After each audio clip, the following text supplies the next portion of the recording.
Today I made an octahedral dice which is draws from 1 to 8. It has 6 vertices, 12 edges and 8 faces.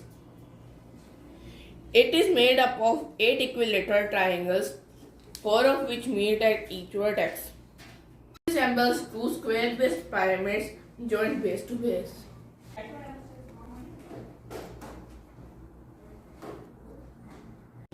This is the interesting nut of octahedral dice. I have took 8 equilateral triangles of 5 centimeters and cut them from their borders. We can fold this net to get the interesting shape of octahedral dice. Like this.